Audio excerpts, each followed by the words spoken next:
Season 1 of Diablo 4 is just around the corner, and although Necros are often called one of the worst classes in the game, there's a committed community of players who would disagree. In this video, we're going to look at the perfect Bone Spear Necro that uses 6 Paragon boards, has no basic skills, and no complicated setups, even against Uber Lilith. There's even been some interesting discoveries in the world of PvP, so we'll look at that build too. All I ask in return is that you help me hit 66,600 subscribers.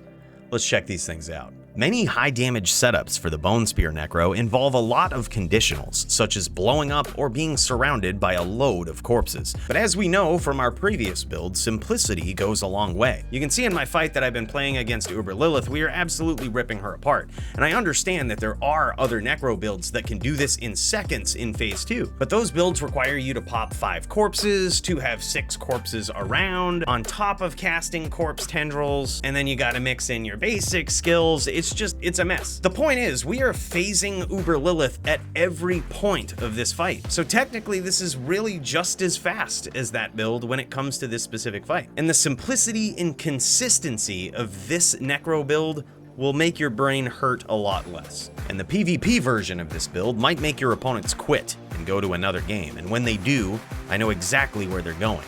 So let's get prepared for that one as well. Mech Arena is a 5v5 shooter where you can turn all of your foes into scrap metal. Unlike most games people plug on their channels, I actually love Mech Arena. It's free to play on Android, iOS, and now PC.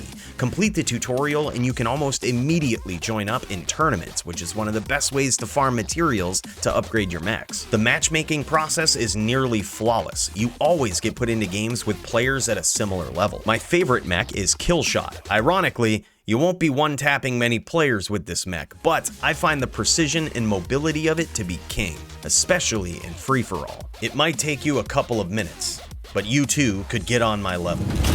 Double kill. Use the link below or the QR code right here. When you do, you'll get a free starter pack worth $15. In it, you'll find a Prodigy crate, 300 A-coins, and a Pulse Cannon 4. What are you waiting for? Join me in-game by adding this ID, and let's demoralize some more players in Mech Arena. I'll see you over there.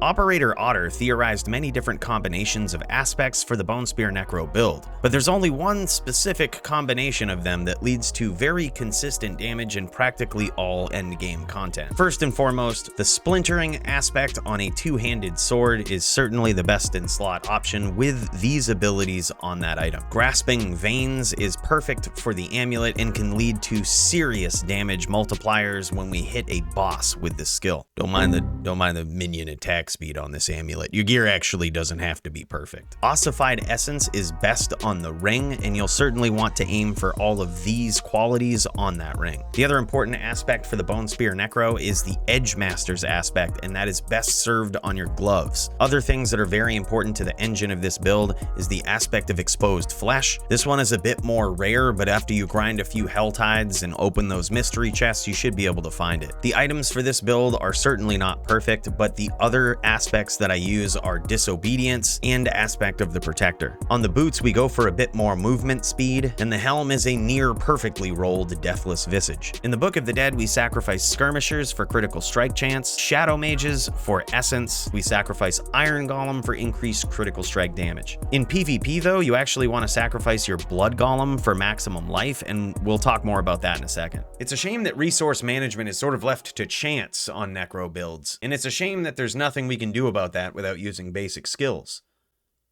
Or is there? What most players don't use on their builds is Iron Maiden. We use this curse to not only bump up our damage with Amplify damage, but also to generate mana on command. You can't crowd control monsters like Uber Lilith unless she's staggered, so it doesn't make sense to spend mana on Decrepify. Iron Maiden not only costs 0 essence, but generates essence based on how many targets we hit. This might seem pointless in the Lilith fight, where you think that you might only be going against a single target, but so often Often she'll summon blood blisters or call in so many minions, and it can really help you re-up your essence. Evulsion is probably a better skill on the amulet, to be honest, but again, your gear doesn't have to be perfect. The thing with Evulsion is it requires the target to be vulnerable, which often means you have to hit them first. With Amplify damage, all we have to do is curse our targets, and we're getting a nasty multiplier from not only this skill, but also from our Paragon board, which we'll check out in a second. For the rest of the skill tree, we max out Paranormal Bone Spear, 3 points into these other core skill passives, 1 point into Blood Mist, 1 point into Corpse Explosion, 3 points into Fueled by Death. Although we don't blow up many corpses, to have a 9x multiplier when we do is pretty insane. We put 3 points into Serration, Compound Fracture in the Evulsion passives, 3 points into Mori, and the new meta for Bone Spear Necros, 3 points into Inspiring Leader. Bone Storm is our ultimate skill, but not really necessary in a lot of situations. I've left a build link down below in case you want to check out this skill tree in further detail, but the real key to this build is the Paragon board. All 6 of them. We've taken advantage of some of the nastiest glyphs and most powerful legendary nodes in all of these boards to maximize the consistency of the damage of this Necromancer. On the first board, we go to Sacrificial. On this board, we're simply just trying to hit the 40 intelligence requirement so that we can get a 10x multiplier. Sacrificial also boosts up the damage from the magic nodes on this side of the board. The second board is Bone Graft, and we do go for this legendary node as it's extremely important. Our glyph that we use here is Essence. Not only does this give us bonus critical strike damage with core skills, but when we injure an enemy, critical strikes deal 22x increased damage. From there, we move over to the Scent of Death board. On this board, we use Imbiber. I didn't want to believe that this glyph was so good, but turns out it really is. As soon as you put this into your Paragon board, you're going to notice a huge difference in damage for your Necro. On the right side of this board, we just take a quick detour onto the Blood Begets Blood board. That's so that we can put the corporeal glyph over here. The 10x multiplier is certainly the most important thing.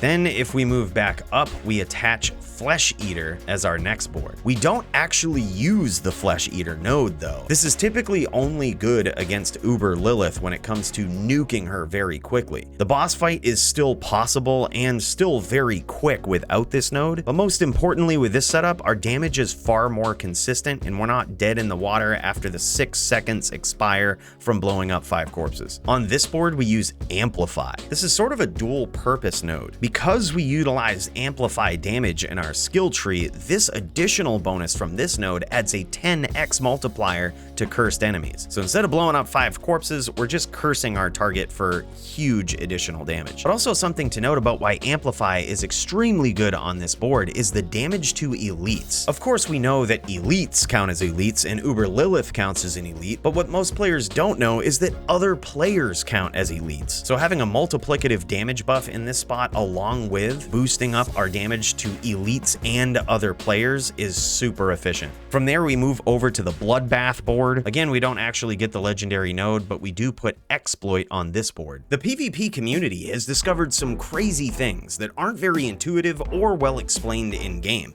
and some of these discoveries drastically affect what we use on this build. First, critical strike damage is soft capped at 200%, with vicious diminishing returns after that point. So if all you do is PvP with this build, keep that in mind and don't stack too much over that. Second, armor is hard capped at 9200 in PvP, so stacking over this is actually pointless. If you have a little over 6k armor and the aspect of disobedience, you're actually capped out as soon as you start dealing damage. And you were wondering why my armor was so low, weren't you? I can see you typing your stupid comment right now. Your armor is low, man. You should focus more on that in the Paragon board.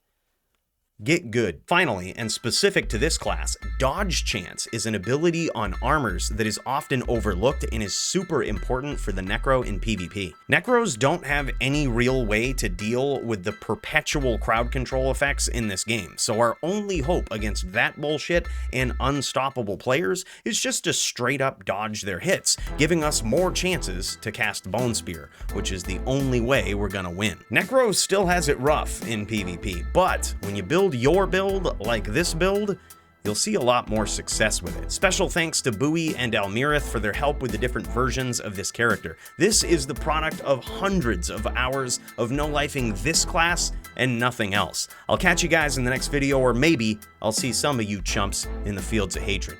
Thanks for watching.